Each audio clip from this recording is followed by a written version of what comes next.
All right, hello and welcome to More with Stumpo with me, the host, Matt Stumpo. Now, today I've got a very special guest. His name is Joe Hubbard. He is a United States Air Force veteran.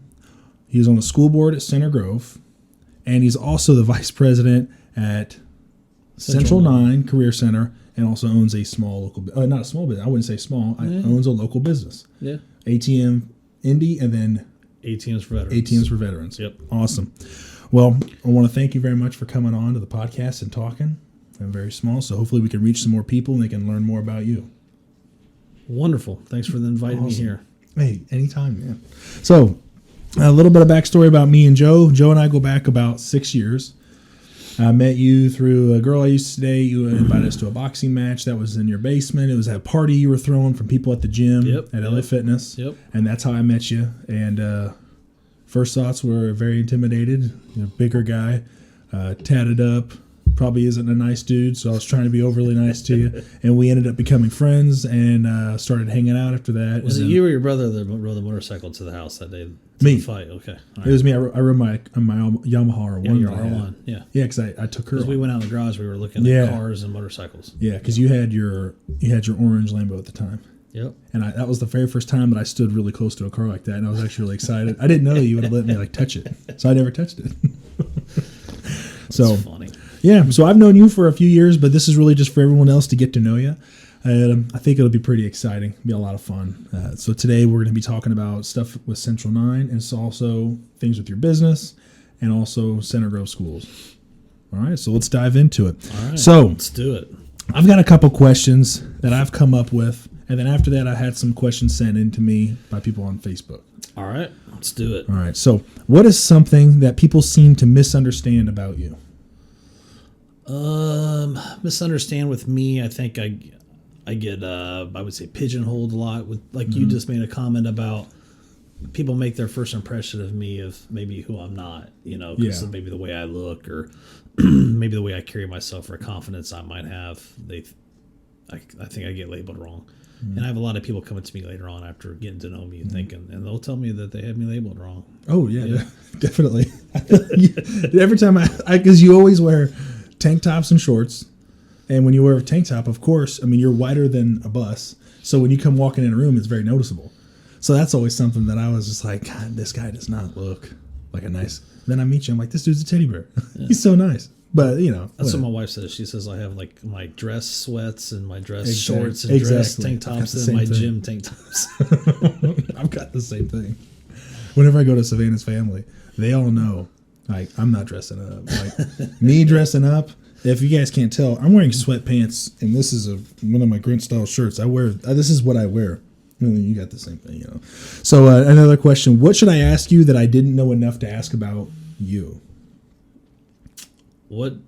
Say that again. That's a hard one. That was really tough for me to word it. What is something that I should have asked you, just us being friends, that I don't ask enough about you?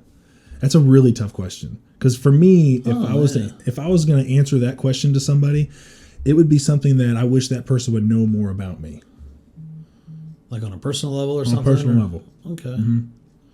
Yeah, I don't know. That's a tough one. Maybe more like maybe of your past or maybe some more military stories or stories about when I was younger or something. Maybe. I don't know. I don't ask enough about your military stories. No. By the way, thank you for saying this. That's completely classified. Well, I do play Call of Duty. I tell that to guys at work and they don't like that. No, veterans don't think that's funny. They don't. They really don't. I just do it to make them laugh, but they don't. So, if you could have a billboard with anything on it, what would it be and why would you choose that? A billboard with anything on it? Like in retrospect to me? About me or... It would be something about you, about Joe. Oh. What would, as Joe Hubbard, what would he want to put out for the world? It could be anything motivational. It could be, hey guys, if I can do it, you can do it. Whatever you want. If you want to give a message for everyone to remember you by after you die. I don't know. I'm not a perfect person. I'm not, I've made a lot of mistakes in my life, and but I don't know, man. Somebody told you to ask me that. No, I don't know. There's some questions that I've come up with in this, and then there's some questions that I did put in here because some of the questions that I got, like one of them wasn't a question. Inappropriate to ask. It was kind of like inappropriate for me to ask you because it's people that know you. I'm shocked. And another one was your wife. So, She's sending you some loaded questions. A bit bored about myself, I guess, would just, I don't know. I'm a dad, I'm a friend, I'm a, veteran, and I don't know. It's a good question. It is a tough one. Yeah, I don't know. I mean, it's hard Ask me that question. I don't know. It's hard to, I'm not the kind of person that I'm going to pat myself on the back, or because that's kind of what you're asking me to do. And, definitely. I don't know. I would want somebody else to write that story for me. You know what I mean? Because I think when you die one day, you want to leave a legacy. What's your legacy going to be? What do other people notice about you? I guess it depends on who you ask. Well, I can tell you, from my experience, and I know from some other people that I'm friends with, it would be generosity. Yeah, I mean, I try I to. know that. Yeah, I mean, I'm definitely.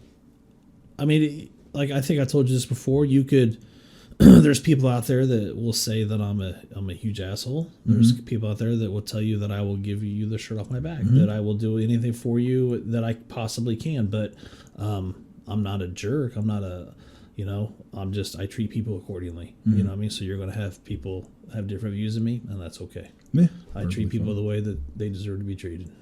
So that's pretty good. It doesn't make me a jerk or make me an asshole, but I just, I treat people accordingly. Yeah. So to speak. I think that's a decent answer. I'm a big eye for an eye, Yeah. You do me wrong, you got one coming, or somebody I love wrong, then, That does get kind of tough when they do it to someone that is in your family. Sure. And that gets into a huge discussion, which we can get into later. But these are just opening questions. If you could go back in time and talk to your 18-year-old self, what would you tell him? I know it'd be a lot of things. Yeah, it would be a lot of things. Probably just to not be such a selfish person. I think when I was younger, I was extremely selfish. And when I say younger, I mean in my 30s. And that was, 15, 20 years ago? that was just last month. Yeah, I was very selfish, and I didn't realize that your actions have consequences. You know what I mean? And your actions will not only affect you, affect everybody, affect your children, affect your family and stuff. So if I had to do it over again, I wouldn't be such a selfish person. I would I wouldn't be that jump off the cliff kind of guy, then try to figure out how to get a parachute on. I would try to think things through. So now I think, I learned a very valuable lesson living my life that way, and I definitely wouldn't be doing those things now. And, I try to think, like more like my life is more like chess. Like if I do this, this is going to be the repercussions of that type of thing. Because back in your past, you've learned that. Because what I also want people to learn is like our younger audience to kind of learn. So when they're growing up, they can kind of look and see like, okay, hey, I'm making these decisions now.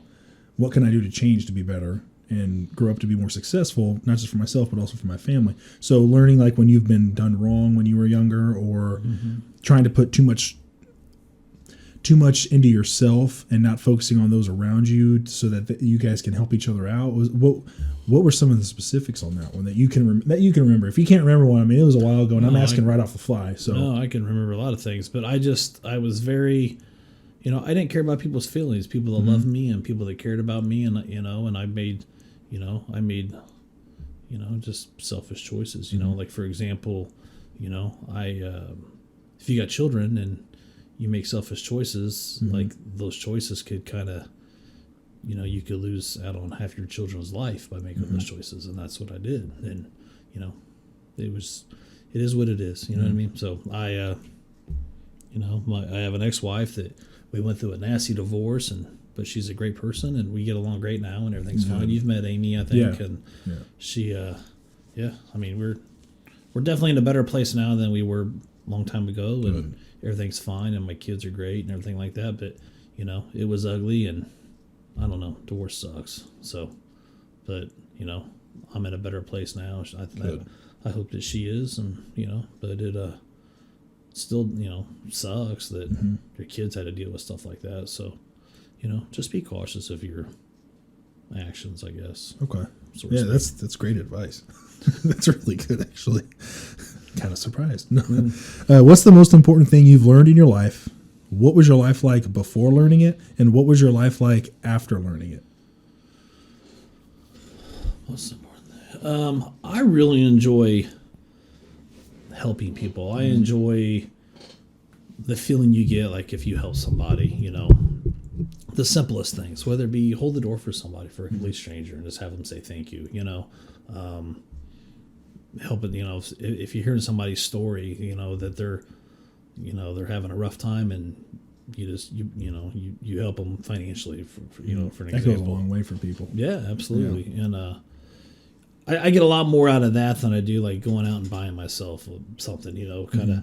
That's why you see a lot of people at the mall shopping. They buy all this stuff, which makes them feel good for that moment. It's kind of like your love bucket, you know what I mean? You could fill that up, but it doesn't last very long, you know what I mean? I went out and I've had nice cars and motorcycles and things like that, but it kind of wears off, you know what I mean? Like, you know, we've been friends where I've had like nice cars, and you'll be like, "Why do you ever drive that thing?" Yeah. Like, yeah, you don't drive that car, man. Do you mind if I drive it? And you're like, I don't care. I'm like, this guy, either he's dumb or he has a lot of trust in me. Yeah, it's just, I don't know. It's weird. Like, but I get most of my enjoyment of seeing the fulfillment of maybe other people, or, you know, trying to give back, so to speak. So that's what I enjoy doing. So that is pretty awesome. Yeah. I remember I came over to your house one day, and your car, you cleaned it a while back. Like, it probably cleaned it about a month back. And I'm like, have you driven your car since you cleaned it? And you're like, no, I haven't touched it. If that was in my garage, like, I'd be out every day. Well, I had that R8, and I think, I had that 2 years or so. Yeah, just about. And we had that for, I probably didn't put a couple thousand miles on it. I think I probably put more on it than you. Probably. Well, you remember when I bought that? You drove with me down to Tennessee to buy that. Bowling Green. Was it Bowling Green? I know it's pretty far. It's 4 or 5 hours. It may have been Bowling Green. I think it was Bowling Green because it was raining on the way down there. And when we went to go get it, we met at the gas station. Yeah, met the guy at the gas station. And I remember when I got it, I just threw you the keys and said, drive that thing home. I didn't even drive it. I haven't driven stick in a couple of years. And I remember we got it on, it was like Christmas Eve. Remember? Yeah, that's it. Yeah. Because I was on Snapchat and it said Merry Christmas, and I'm like, yeah, I remember it was snowing. When it started snowing, and I just kept sliding around because the tread on that tire, or the tires on that thing were like low. Yeah. But that was the most fun I ever had driving. Yeah. I felt like I was a race car driver. Like you're Iron Man. I was Iron Man. I didn't look like him. I'd pull up next to. This is what I was thinking. I'd pull up next to I'd see like a boy and a girl in their car, like a couple. And I'd pull up next to them and it was like, roll the window down just a little bit. I'm like, I want to go. No, I'm good. Another question was, what's one thing in your life that you would like to be remembered by after you die? Oh. Well, I think we kind of hit on that earlier. More like just legacy stuff. You know what I mean? I want to, I don't know. I really... as you get older, you kind of care about those things, and you care about leaving a footprint, so to speak. You know what I mean? Like, I might not, ever meet my grandkids, but I want them to know who I am, and I want them to hear good things about me. So, like, I just continue to love your friends and family and stuff like that, and that's, I don't want to be known as the grumpy old man or whatever. You know what I mean? Like, I just want to. Just be cool. Like, be nice to people. And I couldn't see you as a grumpy old guy. Just stay in my lane, man. Yeah. Stay in my business, and I'll stay out of yours. We can talk more about as you're growing up, because a lot of people don't think that you are the age that you are. Because I know when people ask me, like, how old is that guy? I'm like, oh, he's like almost 50. They're like, no way. I'm like, yeah. Like, they think he's in his late 30s. But we can talk more on stuff about that here shortly. And just about basically taking care of yourself, staying physically fit, and having a decent diet, which I know that you've got the candy drawer. You don't. Decent diet. What's the direction that you would like to see our schools in Center Grove and also in Greenwood go in? I really like the current path our schools are on. We're Greenwood and Center Grove area, all pretty much most of Johnson County. All of our schools are really good. We're one of the highest schools, sought after in the state. People want to move to this area what's the first thing they look at? What are the schools like? What's the police and fire like? What's the, is the house nice? How safe is it there? How safe is it? And then right now the schools we're building, like a Center Grove Middle School. Right now we just broke ground. We're building it's an emergency response building, kind of like what they have over at Fairview with the fire station that we went through that one day. Yeah, we're building one of those right now. They just broke ground because you guys did the referendum on it. That's what it was called, right? Or was that the something referendum different? failed. So the referendum wasn't to build these. The referendum was more for staffing and I understand. and to kind of bring in some mental health counselors and more camera systems and more live recordings of students and stuff. So God forbid if something was to happen to our reaction time would be lie down. But these are more of we'll bond the money and we'll build it, and the purpose of that is it's a huge deterrent if somebody wants to come and do something to the schools, because there's a police station in the parking lot, and there's a fire station there. So if we need a response time of any kind, it's an insanely quick response time. Yeah, they're right there. So I think it's a great thing. Hopefully we'll get to the point where there's something like that on every school parking lot. I can see in the future not only Center Grove or Greenwood or places like that, but I see a lot of throughout the country. You're going to get a lot of schools that partner with their police and fire, and they're all kind of real close together. This is something I just now thought about. Are there any schools out there that are like that? I'm sure there's got to be a handful of them. Yeah, there is.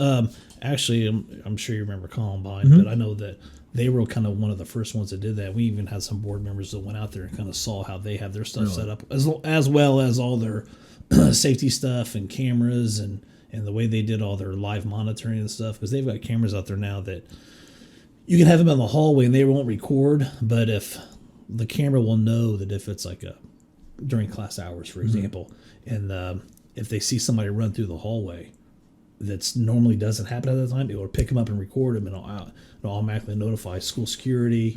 If they hear a gun, they have cameras now that if it detects a gunshot, it immediately calls the police. Immediately, sound activated. Yes, immediately calls the police, and then they have them where they can, they can lock doors, like they can somehow these cameras can isolate where the noise was coming from, and they can lock doors so that so it stays in that area. So that would happen automatically. That doesn't take a person to sit there and be watching it the entire time. And then all of a sudden that sound goes off, they're alerted, they're pressing a button, now there's lockdown. It happens automatically. Whenever that sound is activated, it calls the police, or it calls the dispatch center, lets them know, and then those doors in that area automatically lock. Yeah, so what the referendum was about was if there was a gunshot, the cameras would pick it up, immediately call the police, and the police would have all live action video from right to their cell phones, to where they can see every camera in that school to see what's going on. Pretty cool. So they know what door to go to, and don't even need to get a call from someone inside the building. They get a view of possibly who the intruder is, the shooter is. And right now, the way the system is set up, it's if there's nobody there to kind of tell them the information and things like that, a lot of it is blind. So like the police wouldn't be notified unless somebody was to call them and things like that. So 15 seconds maybe quicker. I don't know. But it's something. I mean, it's something that can help. If somebody's sitting there bleeding and you get to them 15 seconds sooner, that could be life changing. Yeah, it definitely can. So anyway, so that's what the referendum was about, and also like to hire more mental health counselors in the schools, and to kind of. Because with today's day and age, like with social media and a lot of things like that, like mental health is like a serious problem in schools. So, do you guys have to deal at Center Grove? Do you guys have to deal a lot with like cyberbullying? I know I had to deal with it when I was in school because I was a little bit of getting it's ridiculous. How much has it increased in the last few years? You think? I mean, you don't have to get a percentage, but is it dramatic? Like the past couple of years, or even during COVID, has it increased at all, or just the past couple of years that you've been in the school board? Well, there's statistics out there that say since like smartphones were invented, like child suicide has more than doubled just since cell phones have been brought into it. That's all from cyberbullying and being left out. And it's you got a lot. It's easy to be some kind of keyboard warrior and bully somebody, and and it's just unfortunate that these kids, they think it's they take it serious, and I mean, my kids have kind of played victim to that a little bit. And, I mean, we all have at some point. Even you probably have, or I know I have. You know, where people will His sit. nose, his nose, and these big old teeth. I do apologize about making those comments, but yeah, people will. I mean, but people will do. I mean, people are assholes, man. You know what I mean? And you just gotta definitely be. You're not going to keep kids from doing it. You need to teach your kids to be tougher and to turn their cheeks to it and realize that, you know, you're not going to keep people from doing that. You're not going to keep people from not being. You can't forcibly close people's, people's mouths or take away their phones all the time when they're being bad. Yeah, all you can do is give your current children the reinforcement that they are good. You know, the confidence. You got it. Whether it be just, you know, father-son, father-daughter talk, mother-daughter, mother-son talk, or putting them into it. Well, I know what really helped me with my confidence and Nick's confidence was my dad put us in boxing. Yeah. And Nick and I, if everyone knows us, I mean, we're kind of a bit bigger guys, but I don't like hurting people. He doesn't like hurting people. I never want to, I don't want to fight people. But he put us in boxing, and I tell you what, we changed. And after a few months. Yeah, you stand a little taller. You know. And I'm more brave when I go into a room. Sure. I know that at least one guy in there I can beat up. Well, that's good to know. Yeah, that's great. That's good but the biggest thing was a huge confidence booster as me as a 15-year-old kid. My dad put us in boxing. I was scared. We were, you know, fat, skinny kind of guys, or skinny fat. It's skinny fat because we were small but fat still. And put us into that, and we got knocked around a bit. I got hit by a girl a lot, and she about knocked me out. You got hit by a girl? A girl. She was a good fighter, a woman, I'd say. She fought like in Golden Gloves. You're talking about your sisters? No. They would turn their rings out and punch. My mom caught my sister punching me in the side of the head one time with her ring out, and I got hit in the head. And I turned to Mom and said, "Mom," and she goes, "Take her down. I saw it." So that I speared her into our metal door that we had, and then I threw her down on the ground. It was great. It was a great time. But yeah, don't hit women.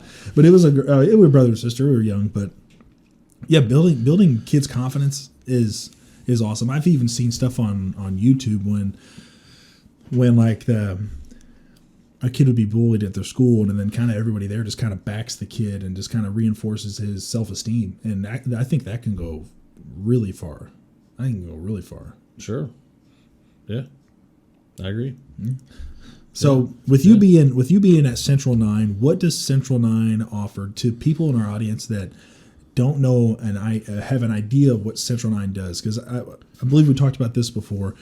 Was when I went to Central 9, it was known as the school of where like the rejects will go. The guys that the dumb kids, the dumping ground, the kids that don't have a future, the kids that aren't good in school, the kids that are not going to college, the guys that are doing drugs are going to Central 9. The bad kids are going. That's what the stigma was when I went. But it's not like that at all. No, I mean C9 that's my passion, to be honest with you, because I relate to those kids. You know what I mean? I went through high school. I wasn't good at you know, sitting in the classroom and soaking in what a teacher was telling me. I was more of the hands-on kid. I needed to build it, see it, take it apart, and touch it. Like that was how I learned. C9 is kind of geared towards that. It's, you know, it's more of a trade school, but they also do like veterinarian stuff. They do like dentistry, as well as like automotive and, you know, diesel. The fire science. They have a law enforcement class. They have an EMT class. Yep. So you can potentially go into Central 9 for the 2 years, and then you can come out of it getting a job. You can come out of it going into your career field that you chose. Absolutely. Like even if you don't, if you don't know what you want to do, you know, because a lot of, you know, 15, 16-year-old kids, they care about their Snapchat likes. They don't care about Instagram. How many likes I got on Instagrams? Yeah, it was Instagram. There's Instagram. Yeah, you can't really get likes on Snapchat. So whatever. So anyways, they like that's what's important to them. Yeah, and I get it. You know what I mean? So C9 is a good tool for parents or kids to use to kind of get outside your comfort zone a little bit, maybe, and kind of learn something and see if, hey, is this what I like? Is this not what I like? Because, you know, we have once a month we'll have our board meetings and stuff, and we'll have every month a class of some sort will come in and talk to us, and man, they've got some really cool stories, and kids do. Like we had kids come in there and say they didn't even know what C9 was, and you know, I remember there was a little kid in the law enforcement. He about a year ago he came in there and said he was getting ready to drop out of high school. It just wasn't for him. And his girlfriend's brother went to C9. He was telling him all about it. How he came there, he loves it, and That's awesome. And he's going to follow a career in law enforcement. And That is awesome. you know, and then you talk about job stuff. Like right now, like the two hot things are like welding. Mm-hmm. We got a kid there that is a senior, a second-year welder, and he, you know, when he gets done at school at 4:00 on a Tuesday afternoon, he goes down and he's got a welding job, makes $40-some an hour welding. You know what I mean? Awesome. Yeah. So you can go there like heating and air. Get right out of there, be an apprentice someplace for a couple of years, and open your own heating and air company. Mm-hmm. You know, I got some rental properties around here, and I use a guy to do all my stuff, and and we got talking one day, and I got his number from other people, and he was a C9 grad, and he did exactly what I just said. He got a trade and to start his own heating and air business, and he loves it. Yeah, that's the stuff I love hearing because I just can't enforce it enough to people that Central 9 was a huge reason for me to be where I'm at today, just because it put my foot in the door, not only going into a cadet program, but getting my foot into the door, getting my certifications for fire science, and then, firefighting 1 and 2, and then getting my certificates, and then going to EMT and getting my certificate for my EMT. And there was a guy in my fire science class that was like, this is not for me. I don't want to do this. The very next year, senior year, went to a landscaping class, did that the whole year, and he opened up his own lawn care company and landscaping company. And he's doing great now. Yeah. And it doesn't matter how much money he makes, but he's doing something he loves, and he's successful at it. But Central 9 gave him that platform and that foundation to start from. Well, C9 is always awesome. It's great to use those to springboard into the real world. Mm-hmm. You know what I mean? To actually learn a trade and learn something with your hands and something you'll always be able to do forever. You know. And it's also being able. We talked about this a little bit earlier. Being able to fix things on your own. Sure. Those automotive guys, those automotive classes they have there, the mechanical classes, the diesel techs. Those guys can work if they have their own trucks. They can work on them themselves. Yeah. And they have a good understanding, and that's going into the world like. There's a class I used to take in, I believe it was 8th grade. That was it was basically just about life. I can't say life hacks, but it was a life class. And what you would do is we learned how to do perform an interview. We learned how to tie a tie, learned how to shake hands, to how to like balance checkbooks type of stuff. We did do balance checkbooks. I don't have a checkbook, so I couldn't do it now. We learned how to do taxes. We had to do our own taxes. That was a test. We had to file tax forms, which just real world stuff. Real world stuff. And we had every week, and her name was what was it? I can't remember her name. I want to say Mrs. Poe, but it wasn't. It might have been. Anyways, every week she had somebody from a different career field come in and talk to us about their career field and say, hey, I went to college. This is how many years I went. Hey, I didn't go to college. I own my own business. This is what I do. It was the coolest thing ever. And we also watched Dirty Jobs on every Friday. Oh. The last 15 minutes class, best show ever. With Mike Rowe. Yeah, that dude's awesome. Yeah. I'd love to meet him one day. I don't care how I have to do it. I want to meet him. He's so cool. He's very inspirational to me. But anyway, so Central 9. What are some of the things that you've learned that you didn't expect to learn when you went to Central 9 as the school board member or vice president? I'm sorry. I learned a lot during this COVID thing because. We have students, just because you're sending school. So let's say you go to Greenwood High School, and Greenwood is, you're on a blended schedule or you're on a hybrid schedule. You might go 2 days a week now because of COVID to your school. But C9, I mean, you're there 5 days a week. Oh, they're still there. Yeah. So not now, but in the beginning, you know what I mean. So some schools, like every school's policy was changing almost by the hour. Yeah. So, But where I'm going with that is we would have students that their sitting school would be off that day, and they would drive themselves to C9. Really? Yeah. It's not just skipping out. Yeah. Because, regular school, I'd be like, oh, no. Yeah, So but that's pretty cool. Kids come there because they want to be there. It's a huge difference than kids going to high school. They don't want to go to school. Like my kids, They're only sick on Monday mornings at 6 o'clock in the morning when I got to get them on the bus. Never has my daughter came to me on a Saturday afternoon like, I don't feel good, Dad. I don't want to go anywhere. You know what I mean? So, yes. But you'll always have kids wanting to get out of going to school because they don't want to go to school. But them kids that are C9, man, they want to be there. You know what I mean? Like, once kids get into C9 and they learn it and they kind of understand what it's about, they love it. Like, there's a fellowship there. It's hands-on. Yeah, Get rid of the papers. It's hands-on. It's the hard sell that I hear a lot is to the parents. Like that's because the stigma that you were talking about, Yes. those parents still believe those things apply. Like, oh, that's where the dumb kids go, or that's where the kids go that are, they're the troublemakers. That's where, Greenwood dumps all their kids instead of kicking them out. Like, maybe you ought to try C9. They still feel that way. Yeah. And that's just not the case. So a lot of times, we'll have open houses and kids just love it. That's how I was introduced to it, by an open house. Yeah. Yep. So they'll bring your parents along, and you'll tell your parents, like, I want to go through this fire or whatever. And your parents are like, nope, you're going to college. I'm spending $60,000 a year on you. Yeah. So it's not only is it a hard sell for the kid, it's hard to sell for the parent. You know what I mean? So, but we've also had those stories where parents would come in and say, man, this is the best thing my kid ever did. And, My parents were dying for us to go because they knew we had no future. You guys are too dumb to go to college. You need to go to C9. Like I've got 2 daughters, and I would love for them to come to C9 just for the veterinary stuff, or the dentistry, or like there's a lot there to do. It's not it's not all for boys; it's for girls too. And it's they have the dentistry class. I remember seeing there was a girl that I grew up with at my other school, Greenwood. And I remember seeing her in there. Now she works for a dental office, and that's her career. She started out working in the dentistry in Central. And a lot of stuff at C9 you can get college credits. Like so like for dental stuff you can, like that's money not only you save but your parents save, and you're going into college with a leg up. You know what I mean? So if somebody was just to go to high school, then they go in and they want to be a dental assistant, and if they went right out of high school to college. You're gonna, and if you're coming from C9 and you've got college credits, you're at a year or 2 ahead of them. So you're going to be out into the real world working a year or so before them. You know what I mean? So you're out. Get a huge leg up on that. Yeah. Because a lot of places will be like, well, you got to have at least 6 months job experience, and also you have to have some certificates in this, and you've already got that. Absolutely. You've got a lot of that stuff. Yeah.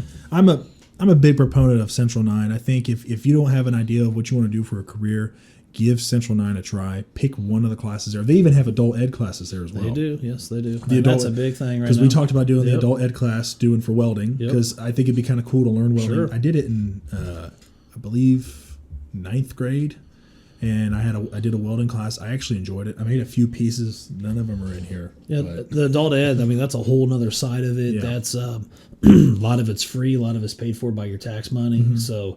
if you're an adult and you lost your job at doing whatever and you want to learn some kind of trade, give C9 a shot. So yeah, that's awesome. Yeah.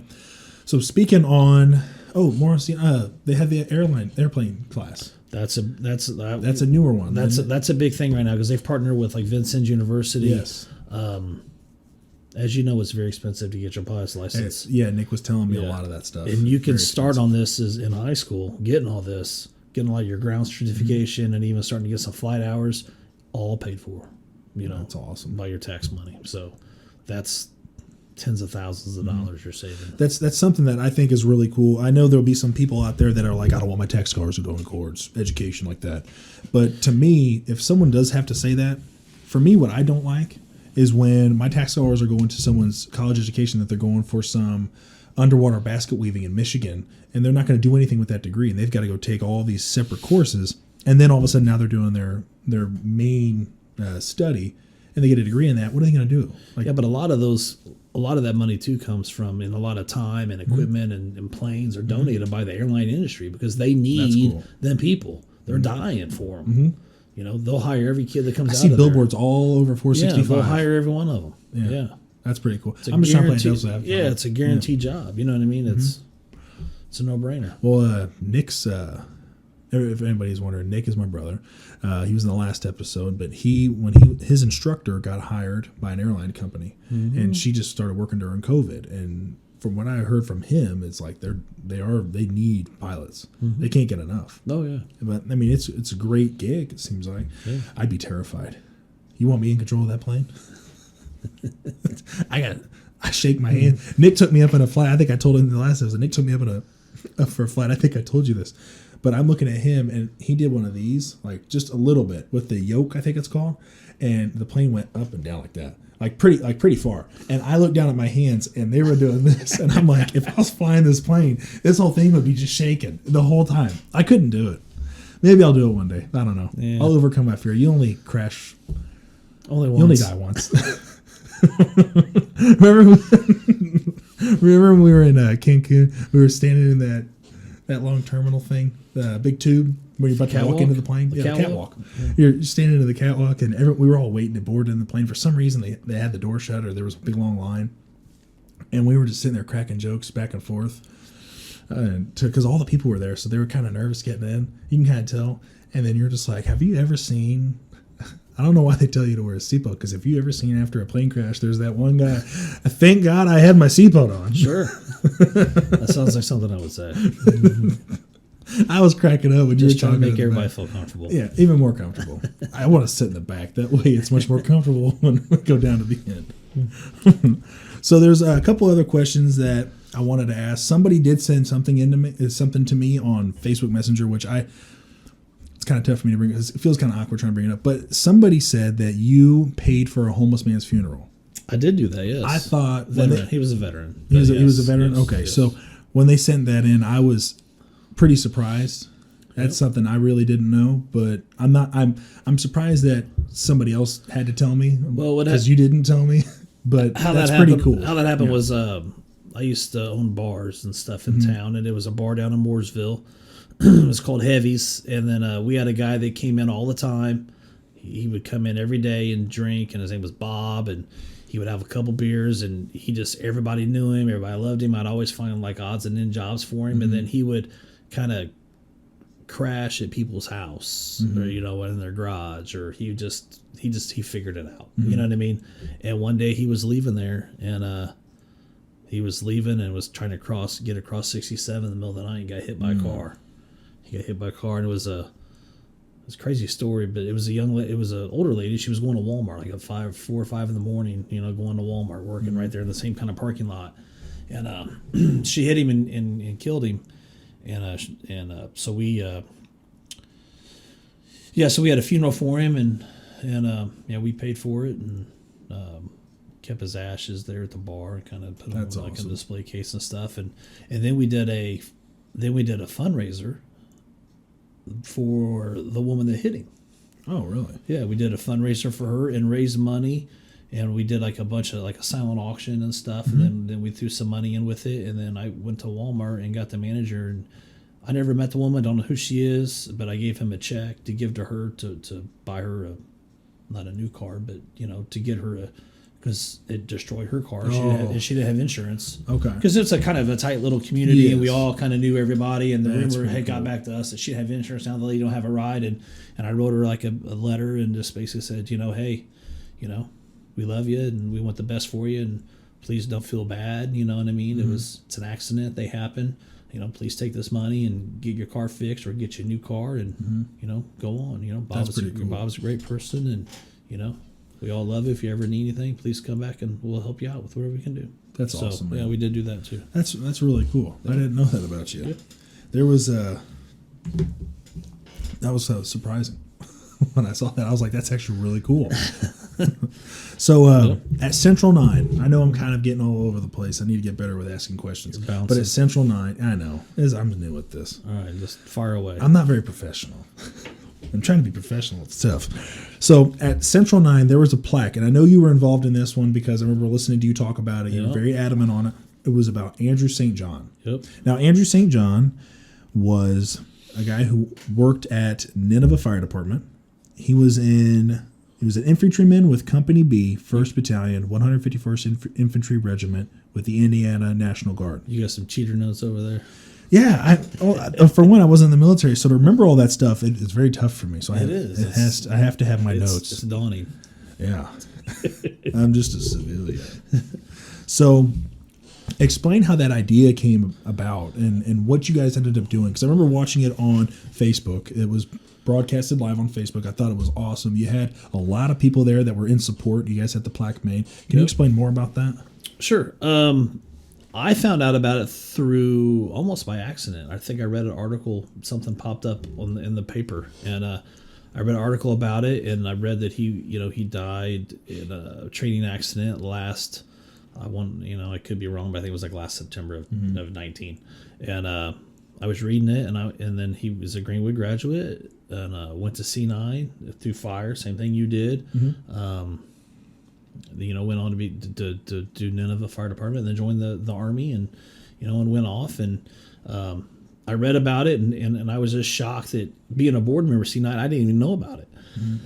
And and I saw it was kind of a shameful that here we do got a community member that went to C9, went to Greenwood, joined the military, and didn't make it home. And I felt like we owed it to him to him and his family to remember him. So I went to the board and said, hey, you guys, I'd like to do this. And then we made the decision to rename the CERT building after him. That's the building that they do the fire out of. Yeah. So now it's the Andrew St. John Memorial Building. That's awesome. So we raised some funds, and I threw a little money into it, and we got a really nice plaque made for him. So now there's a plaque out there, and everybody that all the future students will always remember who he is, and his name will never be forgotten. And it's maybe that'll inspire just one kid even there. You know what I mean? To maybe join the military and things like that. So maybe one day he's got 2 little kids, and maybe one of his kids will come through there and see a picture and a plaque of his dad. That would be so cool. I think that's cool. That. I just feel like being a veteran, we always owe it to other veterans, whether it's police, fire. To me, they kind of all blend together at certain times. Let's face it, you don't join the military for the money. You don't join the police or the fire department for the money. You know what I mean? You do it because you want to serve, you want to give back, you want to help your community. So, who would I be to be that kind of person and not want to continue on with that? You know what I mean? Like that poor guy, Andrew, all the love he's ever got to give his kids is folded up on some flag, sitting in a mantle. You know what I mean? Yeah. So it's the least we could do. So that's awesome, man. I just wanted to show my thank you to him, and maybe inspire some other kids to maybe go into the military or something. I don't know. Inspire them just to do something, do better. You know what I mean? That's really cool. I think that goes really far. That goes really far on the kind of person that you are. It kind of goes really far on Central 9, that they would. To be even a part of that, attached to that for Central 9 to do that. Yeah. And to me, that I went to that building. I went through that courses there, the same thing he did, and I think that is awesome. Yeah, that's really cool. I just Well, I'm glad it was an easy thing to do. The board loved it. Everybody was for it. You know what I mean? Didn't cost no taxpayers money. You know what I mean? So we just we got the money and we did it. And awesome. Yeah. So, very cool. Yeah. Well, speaking about law enforcement, I know this one, and it also did get sent in to me as well. I was just asking on Facebook people to make their comments in and kind of remind me on some stuff. Maybe things that I don't know about. But with the Johnson County Sheriff's Department, you and your wife, you guys got together some money, and you donated some money for the canine units to get vests. Yes. That's correct? Okay. Yeah, kind of. Yeah, okay. That was way off, Matt. How the story goes is my lovely wife basically kind of spearheaded that whole thing. Yes, I really didn't have... Yeah. The comment that the message was it was you guys both. So we're a team, you know what I mean. But it was something that she has a love for dogs. She has a huge love for dogs. I know that. Yeah, if there was a fire in my house and she had to get one person out, I'm sorry to say I probably wouldn't make it. And I actually believe that. So we have some friends that are they're the sheriff's department, and somehow she found out that they cannot use, or they don't have the funding for it, or they can't use taxpayers' money to buy bulletproof vests for these dogs. And then I think they might have had a couple donated to them, but they're just so heavy that the dogs can't wear them. And she saw something on TV or something that, they've got this new company out that they measure them and they fit these dogs. They're specially made for a specific dog. You know what I mean? That dog. And I could be wrong, but I think she said they were like 2 or 3 pounds, really light. That's awesome. And she got with them and talked to them, and they were all about it. So she paid for it and got all these dogs their bulletproof vests that they wear. And I don't think it's something that they wear all day long. But I think it's if there's a specific need that they're going into something, and like how like SWAT, they they put their gear on, so to speak. Yeah. The dogs at that point, I think that's what the purpose of that is for. So, hey man, it's those dogs are incredible. Any canine with the police. Yeah, they're police officers too. Yeah, they are highly trained animals. They're weapons. I know. I love dogs. I've got one, but I am terrified because you can hear her. She's sniffing underneath the door. Your dog? Yeah. No, your my what? My dog. Never mind. But yeah, she's sniffing on the door. But those dogs, I love dogs to death, but whenever a canine unit comes around, they would bring them to the firehouse once in a while. But when I went and did I went and met down at the Explorer program down in Johnson County, and they had a dog come in the room. I actually got scared. Dude, that was one of the first times that I've been scared because those dogs are so highly trained, and they are so full of confidence. They run around, they know they can tear anybody up, and just by one word they say or any command they give, like the dude that's standing in front of them is gone. We got our school. We have like resource officers, and we have a canine dog.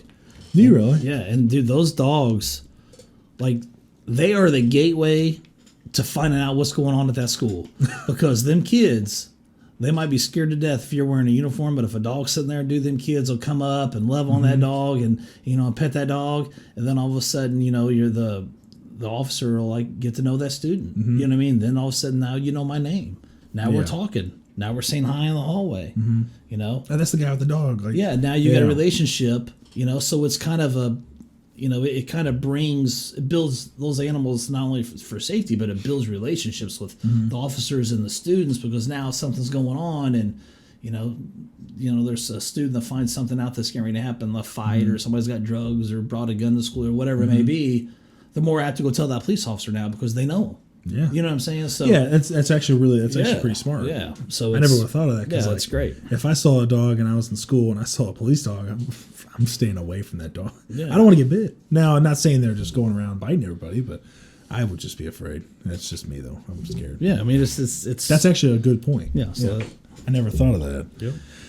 So, also, what made you have the idea to get on Center Grove School Board? What gave you the idea? What was the reason why you wanted to be on the school board? Well, it's pretty specific, so I'll tell you.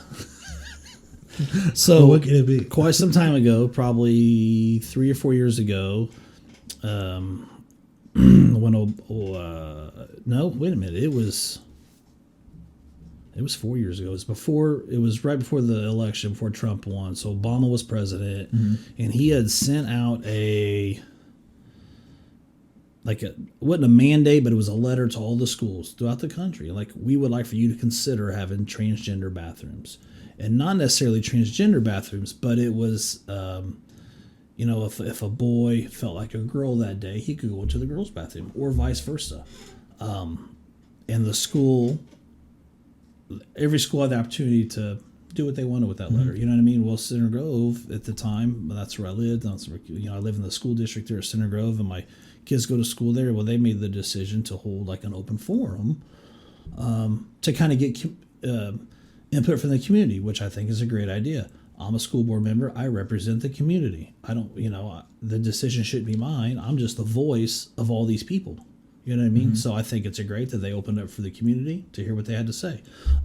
So they had an open thing. I went to it. At the time, there was probably 8,500 students in the Center Grove School District. And if you do the math, that's about 17,000 parents. And there was probably less than 100 people in that room that night. That's sad. So, I felt like we're asleep at the wheel. You know what I mean? I better play a little more active role in my kids. I've got the time. I've been lucky enough, and with my business where I've got a lot of free time. So I started looking into it. Then I was looking at who the current board members was, and I just realized that I wasn't like those people. Not even close. They're all great people, but I'm not. You just don't fit that same mold that they're on. To me, from a snapshot, now that I know a lot of these people, it's different. But at that time. If you take a snapshot of it, was they looked like they were all kind of cut from the same cloth. I didn't see a lot of diversity, and I knew that I could bring something a little different, maybe a different perspective. You know, and when you mean by diversity, are you talking about like educationally? Are you talking about economically, or you're talking about? Because I know you didn't go to college, right? Yeah, like You they've didn't all go to got college. their resumes. These guys are all like I'm an like they're attorney. I lawyers, went to this. I and went to this is there- college. This college. Exactly. And They're all like, people who went to college are very smart people. I don't know any of them, but by looking at them, I went and looked at all their pictures and looked at all what they're all had huge accomplishments. Sure, and they're all wonderful people. But Yeah, I I'm sure felt they're like great, I but was. Yes, you're very different. Yeah, I'm a different. And I think we needed a different voice on there. And I was, I'd be damned if my daughter goes into the bathroom and some boy, in middle school thinks that he's going to be funny and go in the bathroom. And then when my daughter's trying to use the bathroom, like I had a problem with that. Because there are places, and I don't know if everyone follows up on politics. I know I like to follow up on that stuff. I'm very interested in it. But there are places in this country, there's states that allow for these boys and these girls to just say, you know what, I feel like a girl today. I'm going to go ahead and go to the girls' restroom. We've talked about this. You know what 15, 14-year-old boys are wanting to see and wanting to do. Sure. And they can just go ahead and, I know if I say that I feel like a girl. Yeah, it'll be a joke and it'll be a dare and things like that. It'll be something like that. Then that's where it gets to be inappropriate. And to pictures get, Exactly. I dare you go in there and try to take your picture of a kid through a stall door. Like it's nothing good can come from it, in my opinion. So that's why I decided to run, and I started looking into it and started trying to educate myself on the board and kind of decisions that people were making and things like that, and kind of opened my eyes a little bit to some things. And I realized, I'm going to run for the school board at the next election. So I did. And I remember I watched that online. It was the debate online, the forum, I guess. I watched the forum online, and the biggest thing that I remembered was it kind of reminded me of Johnny Cash, but you came in wearing a black T-shirt and you wore dark jeans. Yeah, I just wore tennis jeans. shoes, or you had your, what are those shoes called? Chucks? I had my Chuck Taylors on, jeans, and a black T-shirt. Yeah. Everybody else is like suit and ties, and I'm just, I represent that guy sitting out there that's got to be at work at 6 o'clock in the morning. You know what I mean? Whether it's raining or snowing, he's got to be there. You look like you just got off work at the mechanic shop. but that's what we are. Yeah. You know what I mean? Like, we live in a very, great little community, and not everybody is that way. You know what I mean? And I felt like I kind of represent a lot of those people, a lot of the 9-to-5ers, and a lot of people that, if you don't get up and go to work that day, you don't have money. You know what I mean? And there's nothing wrong with living a life like that, and I would prefer that, and I felt like I could represent those people that maybe kind of, it's more honest work. Yeah. I saw a guy on YouTube. He was talking about, he had some job that didn't seem like some glorious job, and all he said, it ain't much, but it's honest work. It's like some old country boy just saying that. I'm like, it's actually very true. You're not doing anything spectacular, but it's an honest job, and it's needed. Like our farmers, like it's a needed job. But that's pretty cool. So since we're on the topic of Center Grove School Board, let's talk about Candygate. This is something I'm really excited to talk about. All right. So let's kind of set it up for those at home that don't know what Candygate is. I'd say a lot of people that don't know about it, if they don't really follow you on Facebook or anything. But can you tell me what happened, and then I can kind of add in on things that I saw and heard. Well, so Halloween is obviously before the election. So my wife and I were talking, and somehow she just made the decision to buy a bunch of Trump 2020 stickers and Trump stickers. And for Halloween every year, I give out those big boxes, like those dollar boxes of Milk Duds or whatever from Menards. I buy like $100 worth. I take them home. And so she bought like 2 packs of 50 random Trump stickers.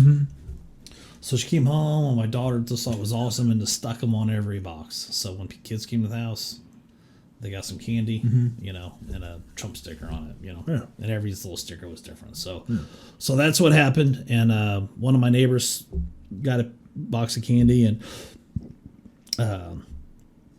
posted on her Facebook page with her kid holding the box and said that she loved it and the kids loved it, and all's good. You know what I mean? Thanks, Joe Hubbard. It was hilarious. Like, we think it's funny. Like, I've had a cardboard cutout of Trump in the window of my house.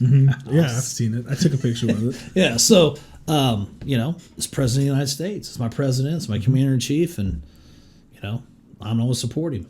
So, anybody's got a problem with that, then that's your problem, not mine. So I did that, and there was an individual in the community that took offense to that. Yeah. I mean, took offense to it and felt like being a school board member that I shouldn't be passing out my political advice to children, so to speak. And that's fine. You got that right to have that opinion. She does. But I think you're wrong. You know what I mean? I fought for my country for her to have that opinion, and I support her having that opinion. But what I don't have is the problem I have. The whole problem I had with it was people just take it too far. You know what I mean? There were some comments people, on there. There was people wanting to burn my home down. Yes. There was people that looked at my friends list and was messaging friends. There was people that would Google review my company and they would try to basically destroy your life. They were emailing the school board asking that I be fired, and which they can't do. Like I can't be fired from my job. I was elected, so you can't fire the president of the United States. You can't. If you're elected to a position, you hold that position. So a judge would have to remove you. So anyway, so they would just a bunch of silliness. You know what I mean? And it was completely ridiculous, and I really didn't pay a lot of attention to it. I got a lot of emails from this person's friends and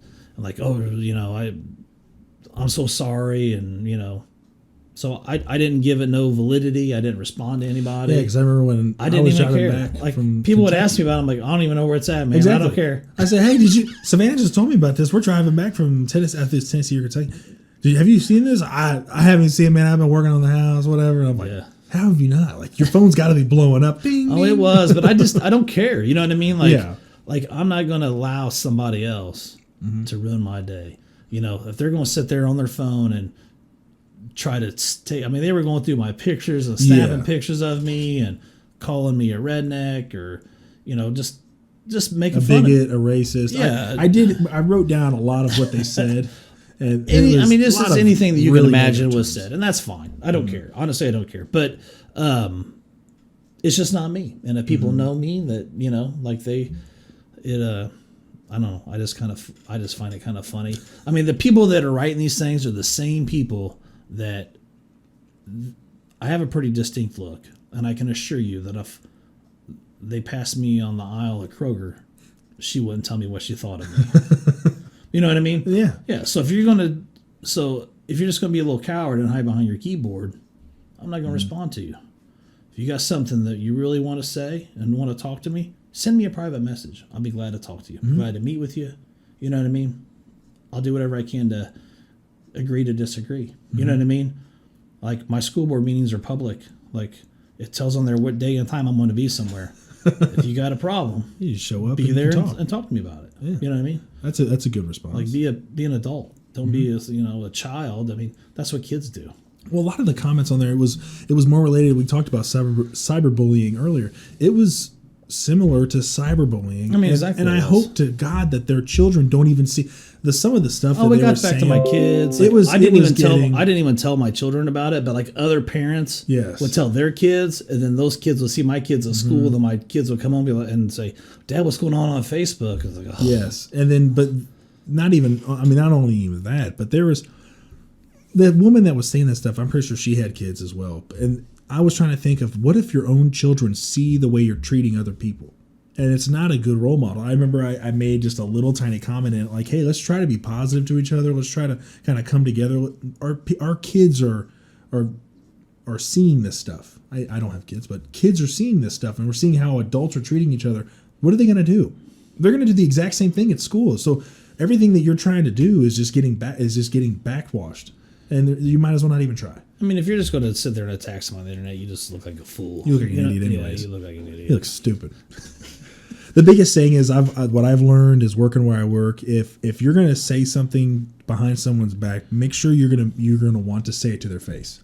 Because I've caught myself in that where I've given an opinion of somebody that I don't like, and I say it to somebody else, and then they say, "Well, I heard you don't like me," and now I'm like.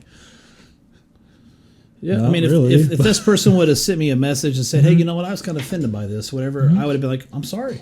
I wasn't trying to offend you." You know what I mean? But sorry, you're offended. But I'm not it's the President of the United States. I've got that right.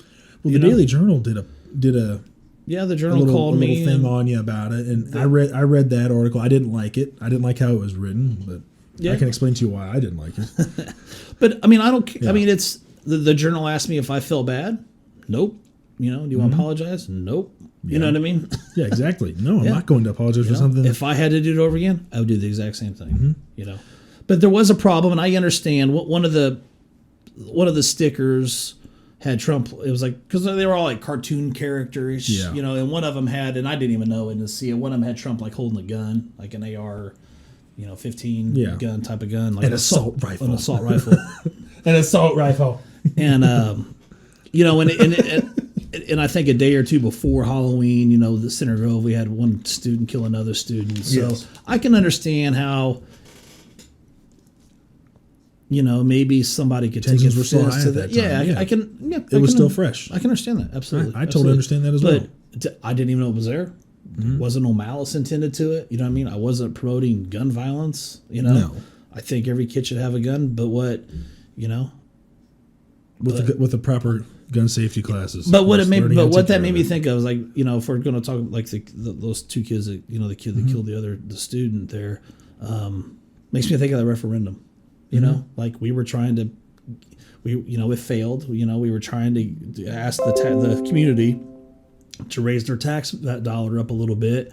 Long story short, it would have been about like a $200,000 home would have been like $150 a year extra taxes, and that could have went to those things. But a lot of that money was going to go to mental health counselors, because right now we don't have that. Like our teachers do enough. They're not qualified mental health experts, and if we could have had mental health teachers or mental health staff ready at our school, maybe they could have talked to these kids. I don't know. I don't know. I don't know the circumstances. It's something though. Yeah, I'd rather have the resources there.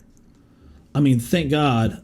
I'm thankful that, when the school corporation came to the board and said, hey, we're thinking about, where you guys, we like to ask the community to kind of chip in a little bit here so we can, because it would take us, I think the way they explained to us, it was going to take the school about 10 years to kind of budget that to get all that stuff up and running. But if we could get the community to chip in a little bit, we could have it right now, a safer school. You know what I mean? And what people don't understand is, yeah, you're out of pocket some money, but man, could you imagine what the property values would be if we were rated one of the safest schools in the state? You know what I mean? Because that's what would have happened. So not only the property values, but my kids are safer. You know what I mean? And when school shootings started kind of bumping up, when there were more and more happening, I remember they were selling backpacks that had bullet resistant vests in the back. Yeah, and then you could flip your backpack around and now it protects your chest. Like, we shouldn't have to be having this issue. Yeah, now there's people out there that will say, well, if we didn't have guns, we wouldn't have this issue. No, we would still have this issue because criminals would keep their guns. But the fact that we had to have that as a tool for children at school in the United States is sad, and it's pathetic. Well, guns don't kill people. People kill people. People kill people. How dare you say that? That's such a horrible thing to think about. But yeah, that's to me. I remember seeing that a couple years ago, and mental health counselors at schools, I think, would be a great thing. I know for children that are either malnourished from home, that they're not being fed enough at home, or they're being beaten at home. A lot of school teachers, they're the front lines to see if things at home are really going bad for that child, because especially right now with COVID.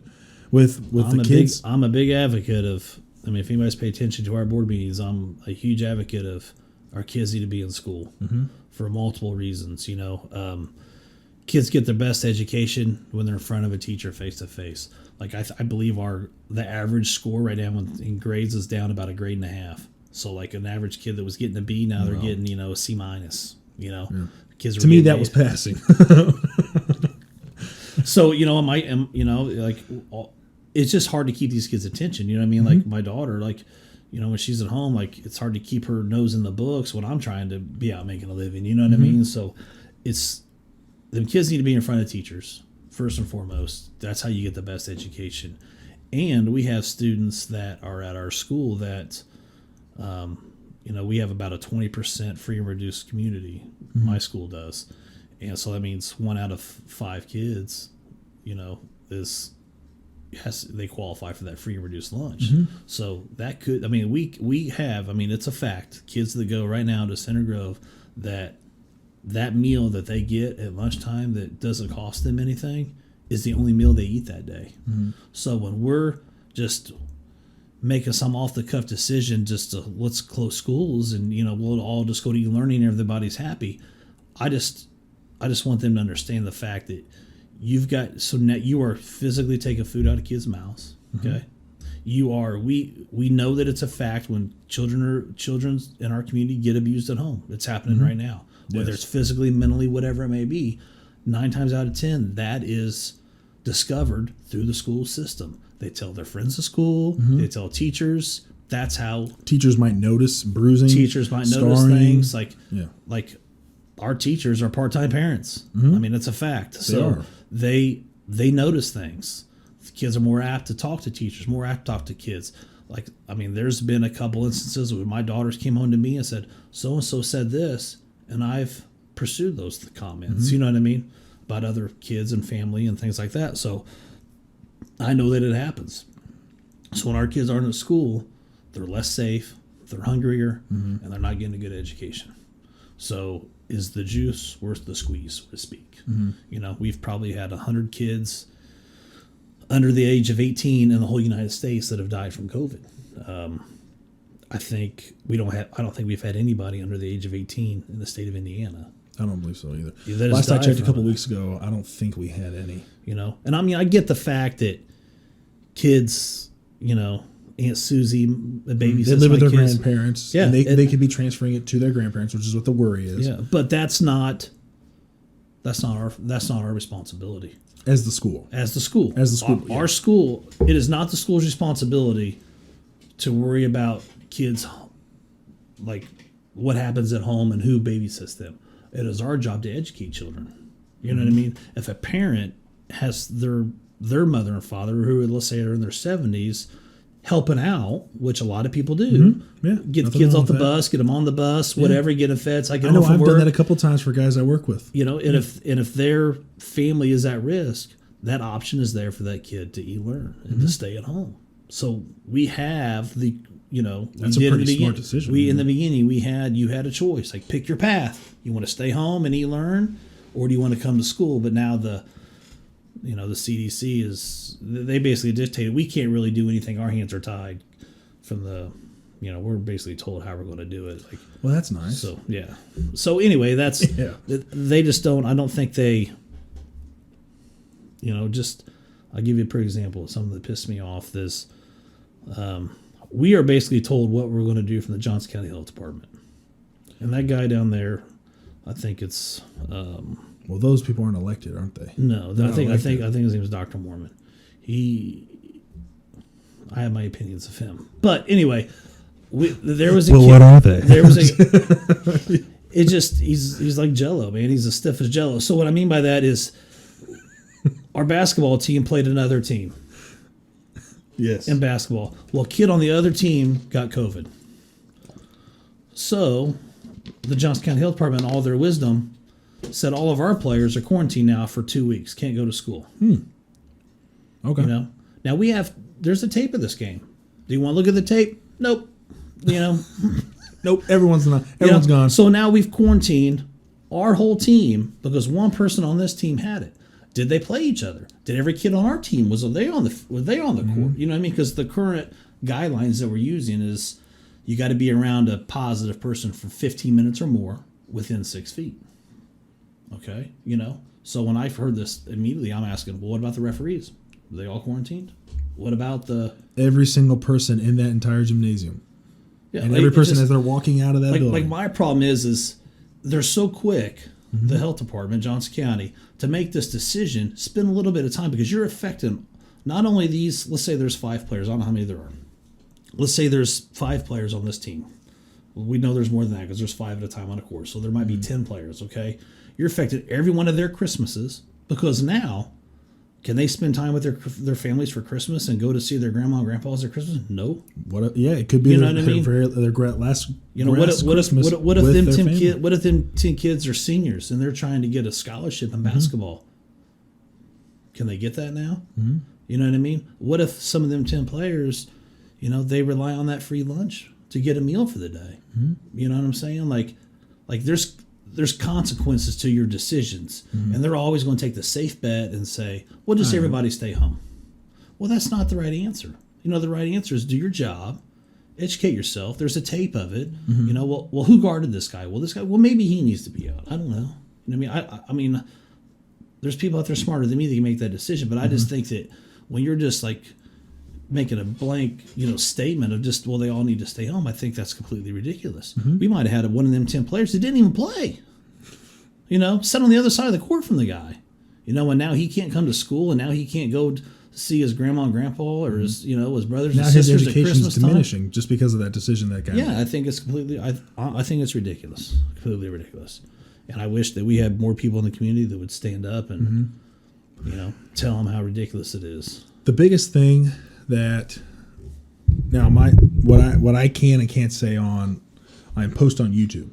I was reading guidelines, and now I'm going to bring this back to what you were talking about with people not standing up and saying anything. I know if I say certain things about COVID, I get flagged and I get marked, and then that's a strike against me. Oh, I'm flagging you. I've already been notified by Facebook. Really? I know. Yeah, I got notified by Facebook that my ads for this podcast, because for one, the picture of my Armalite 15, my AR-15, the pictures of that, and the audience that I reach, that my advertisements will be flagged, and they will not post as many advertisements as they would for a normal show or a normal business. So with whatever views you have, makes sense. Whatever views you have, you could be throttled and you could be shut down. Sure. If you've got views that say, well, I think people should make their own decisions and self-govern, you're going to get shut down. If you're going here to the Johnson County Health Department and they're kind of saying, hey, people should really self-govern and take care of themselves, somebody, the governor could come down and they could say something. Somebody will complain and they will bend the knee so quickly. I'm not saying just them. I'm saying anybody. They'll bend the knee so quickly because of somebody pushing back saying, well, everyone has to wear a mask. And then they make the call in. Other people in this area might not notice that more people are being attacked on their free speech online and in this whole COVID thing than they think they really are. So that's why I think a lot of people aren't stepping up and saying anything, because they don't want to either lose their jobs or get in trouble. They don't want to cause any more issues than what there are. I mean, I'm into this stuff. I read it every day. I see it every day. And there's more and more things that more freedoms are being taken away. Now, people always say you're way out there. You're a conspiracy theorist. I do enjoy listening to them, but there's more and more that's happening. Have the restrictions have increased since the beginning of this, or have they decreased? You asking? I'm asking. Okay. Yeah. Have the from restrictions from the school standpoint? Of any standpoint, it could be at anything. Yeah, it's gotten worse. You know what I mean? It's when it all started, nobody would make a decision. Do you know what I mean? Because they was afraid to make the wrong decision. Now it's just easier from the governor all the way down. I think that it's easier for them just to say, well, everybody needs to do it. These are the rules. You know what I mean? And they don't really care about the consequences to people or or how it affects. How many people are committing suicide? Sure. How many people have lost their jobs? How many people are domestic violence is up? And in the beginning of this, I remember I talked with my father-in-law, and he's more educated on it because he's smarter guy than me. And he was talking about in the beginning, if we're going to be shutting down everything, children are being beaten at homes. Not everyone, but there are children out there that are being beaten by their parents or their guardians. They're not being watched. So what's going to happen with those kids? We don't know. Are they going to start being more depressed and have more anxiety? Are they going to be doing more drugs? Are they going to be abusing that? Are they going to be committing suicide? What about the wives that are at home that their husbands are beating them? They can't reach out to anybody else because now they lost their job. Sure. I mean, so there's so many facets of this that are being affected that people are just literally turning over and just saying, do whatever you want and I'll listen. Like I'm all about self-governing. I'm all about less government, but our schools right now it's insane. We have a certain number of kids that'll show signs or talk about suicide and stuff. And since COVID, it's up about 400%. Really? I think the principal told us so. One of our 400%. Yeah, 4 times as many kids. That's insane. To me, that's insane. Either threatened it or talking about it, or it's been brought to the attention of, of adults. So it's up 400%. Yeah, that's insane to me. It's to me. I get so frustrated with this kind of stuff. I mean, I was in, when I talked earlier about the free and reduced lunch. So I remember with the free and reduced lunches. Hold on a second. So so when I was talking about the free and reduced lunch or kids getting abused or our education, I sat in a room with the doctor from Johnson County, and I brought all those things up. I said, all those things are happening. Like, that's a fact. You know, and then the answer I got was, well, we're just doing what Fauci says, or whatever. And I was like, that guy told us not to wear a mask. And being like, in the beginning, the CDC requested not to wear a mask. Everything he says. He said he said everything, just like what Joe. We don't need to get too political. Yeah. I could do that in another episode. Yeah. So anyway, it's just frustrating that a lot of people won't stand up. You know, I get it. It's a real thing. I totally understand it. But what's more important? You know what I mean? What's our children's education going to look like in the future? Well, is it the doctor? Is it some doctor in Johnson County to make the determination what's best for me and my family? I don't think so. You know what I mean? Well, I mean, if he says, well, we're just doing what Fauci's doing, what happens when you have a doctor and you don't like the things that he's telling you? What do? Yeah. You go to another doctor and get a second review. Or he says, hey, we're going to have to operate on this. And you're like, I really don't want it operated on. You go to another doctor, he's like, hey, don't get it operated on. We're going to do something else. Yeah, I mean, my big thing was, you know, what data do you have that supports that? You know, like when the whole thing with the basketball thing, my immediate response to the email was, what data are they using to make this decision? Where's the data? What data do they have to make this decision? There is none. They're just making the decision. Yeah. And we're all okay with it. Whatever, man. It ain't affecting me. So anyway, it's frustrating, and you know, I just want what's best for the kids. I mean, I want what's best for everybody, but you just gotta, you gotta, you know, stand for something, you know, and it's, you know, now that when one person can tell you, can basically determine what businesses are going to be open and closed, what's essential and what's not, you know, because of an emergency. I think here in the future, you're going to see a lot more emergencies. I hate to say it, you know, and I just think it's once you give control, once you start giving things up, do you think the government's going to be like, okay, we're going to start giving you guys your freedoms back? Have you ever seen that happen? Well, like here's an example. This is why I get so frustrated with it. And you can't go into a restaurant like downtown now, or it's a 25% or whatever it may be.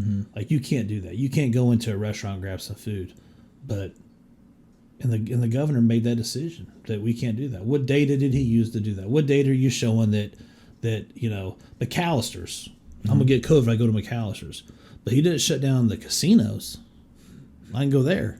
You know what I mean? Go gamble. Go spend that money. You know, like somebody, what about Walmart? Somebody, what about Meijer? What about Target? Somebody gave him some input on that. It's probably the gaming commission because they want that money, that income off of it. The biggest thing frustrating to me is like it's like there's no rhyme or reason to it. It's just that you can do, that you can't do, that you can do, that you can't do. So you're shutting down small bit. The biggest thing for me is you're shutting down small business that's their livelihood. Sure. That's their job. That's what they've saved up their whole retirement for, to start their own business. And then, you guys got to shut down for a few months.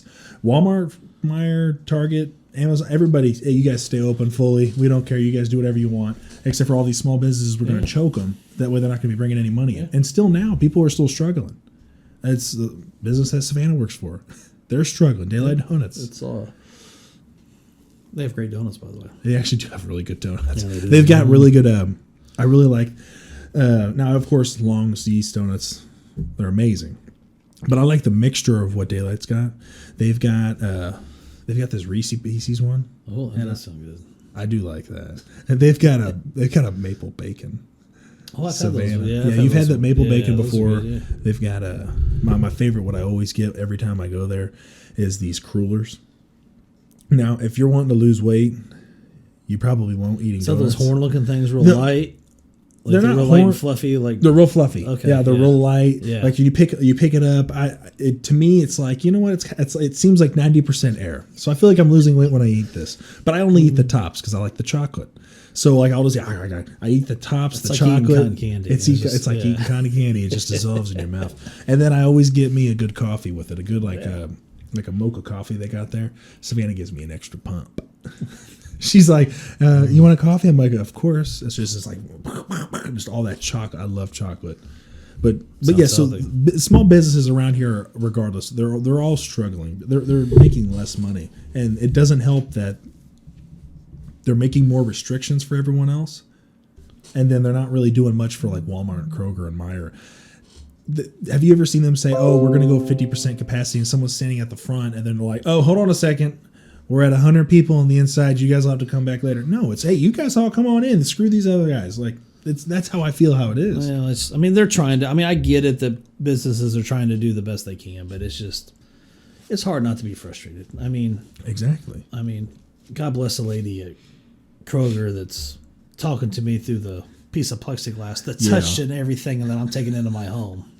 She, she's talking to me through a piece of plexiglass, and she's touching every piece of grocery I got, put in a bag, and I'm carrying in my house, but I'm safe because that plexiglass. That plexiglass saved your life. Yeah. Well, the biggest thing is someone was telling me about COVID from touching one thing for it, the contaminants from it, and you getting sick from it. I was trying to find studies on that to see what the percentage is, and the main study that I found was the chances of you passing COVID through a surface and then you getting it from that surface are so minuscule that they're not even going to measure it.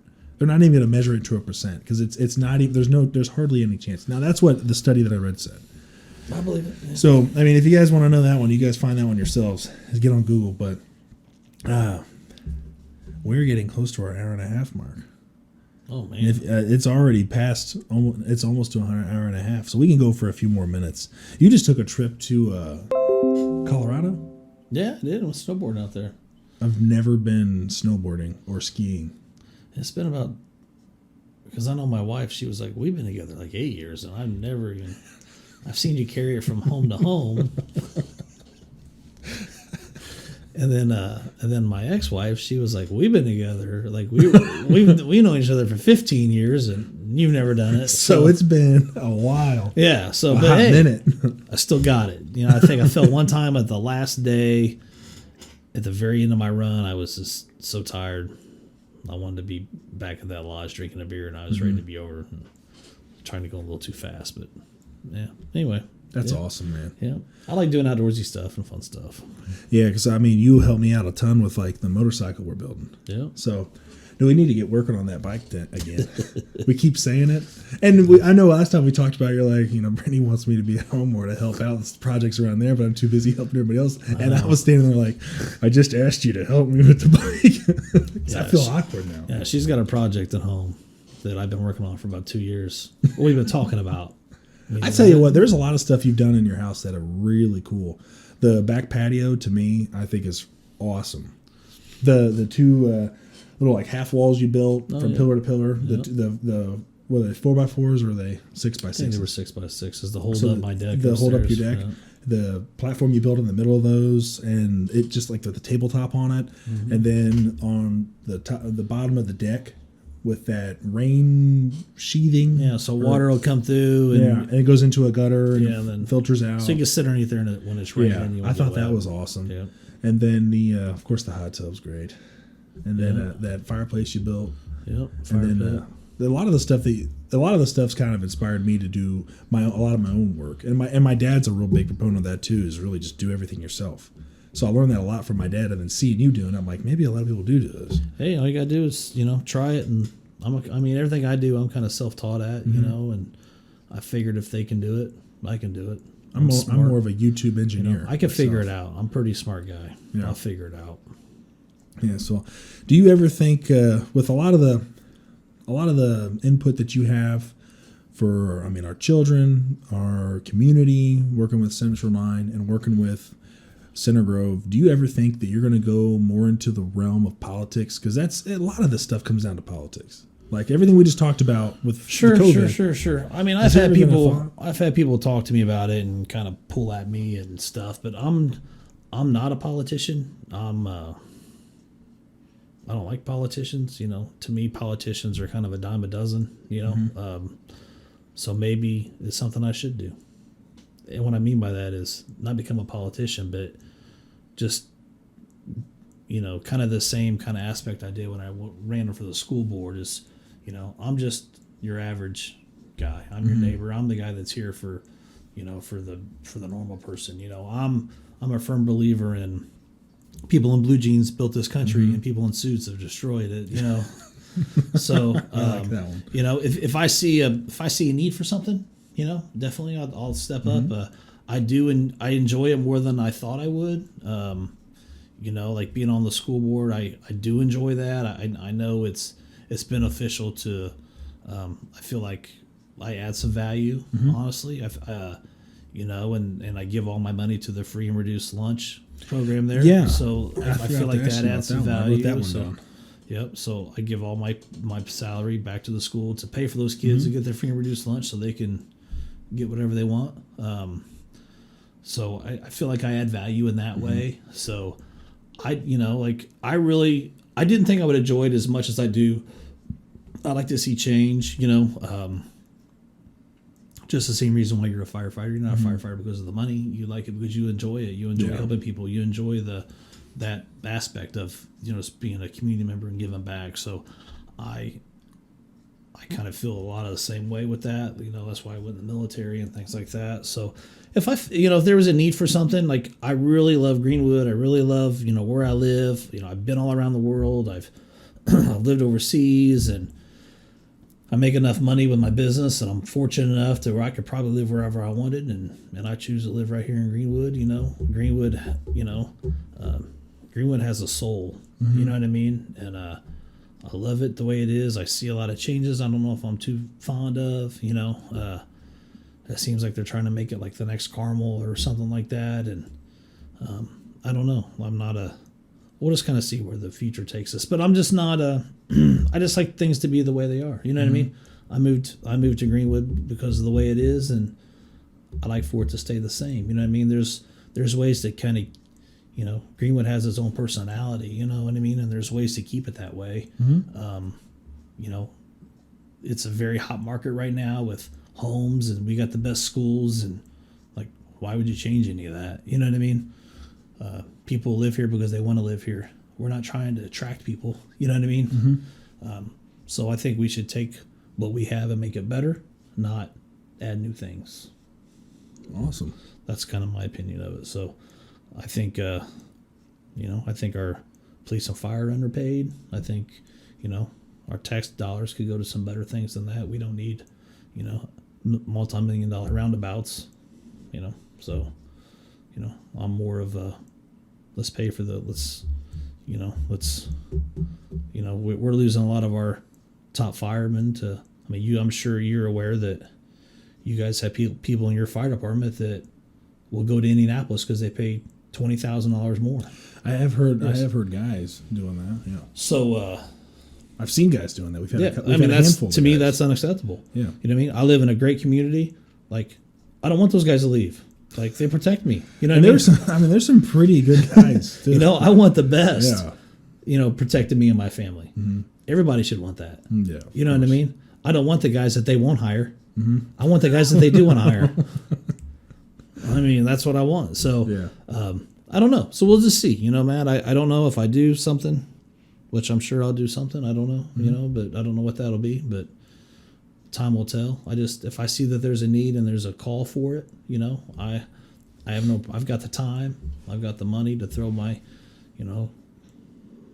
my hat in the ring, I guess, so to speak, and just try to add some common sense to some things. Awesome. I think that's what it's about. You know what I mean? I don't want to see the soul of. We've got a great community. It's very diverse. You got the country guys. You got the hipsters. You got the Sikhs, who are wonderful people. You've got.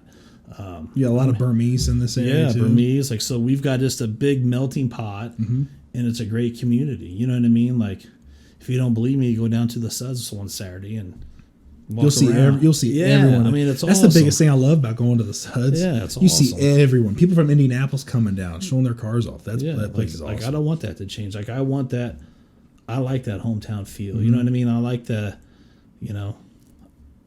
I could go to my neighbors and knock on the door, and they're not going to look through their peephole at me. They're going to open the door and say, "Hey, what's up, Joe? What do you need?" You know what I mean? I need help with something or whatever it may be. I kind of like the Andy and Aunt B feel of Greenwood. You know what I mean?